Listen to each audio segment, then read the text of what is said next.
Moving on now, $100,000, $50,000 and $30,000 prize money awaits winners of the just concluded 2015 Health Innovation Challenge, which took place in Nigeria.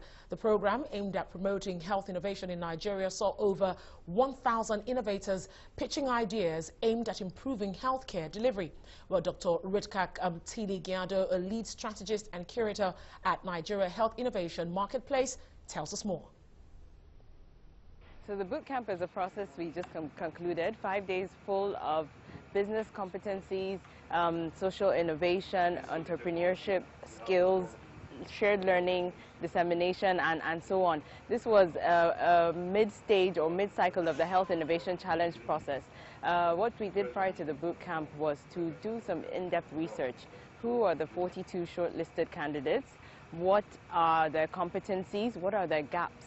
And what are the learning styles? So we went very granular into understanding the users and then designed around that. So the 5 days were actually tailored and very bespoke. That curriculum is bespoke for these 42 innovators. Rolling out of that boot camp is business plans. So prior to the boot camp process, innovators were submitting draft business plans. We hope that during what they acquired during the business development and design thinking boot camp will help them to refine those business plans, which they submit in a few days. That, in addition to what is happening today in terms of the live panels, will feed into the composite scores and the overall awards. Talk us through the process employed in picking these innovators. We launched the challenge in December. Mr. Wigwe was there at Wheat Baker and announced a $1 million Health Innovation Challenge.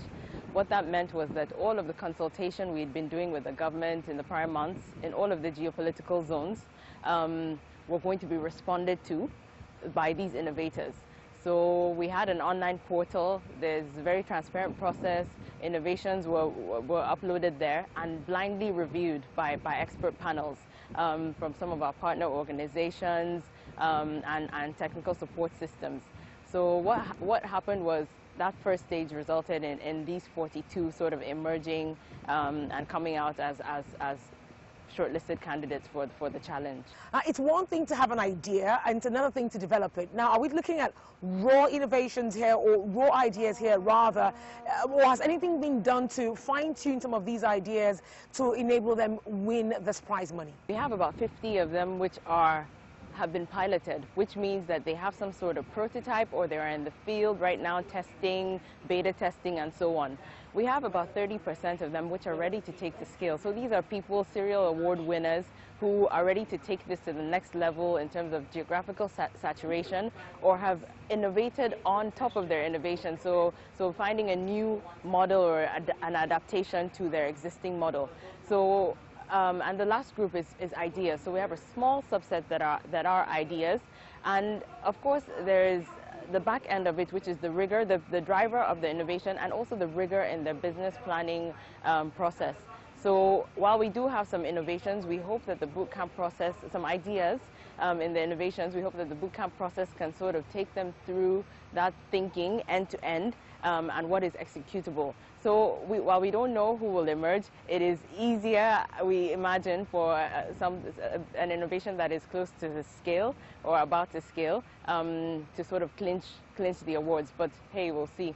So what happens next after the winner goes home with the prize money? So we have 3 categories of awards, up to $100,000 for the first category, up to $50,000 for the second category, and up to $30,000 for the third category. And the award is broken down into a very small fraction that goes as that is given as a grant. So that grant goes to innovators to allow them maybe test new things or invest the way that they want in the business. But the chunk of the money goes into implementing, taking to field. So what some of the board members were saying this morning. And what that means is we tie them to critical milestones.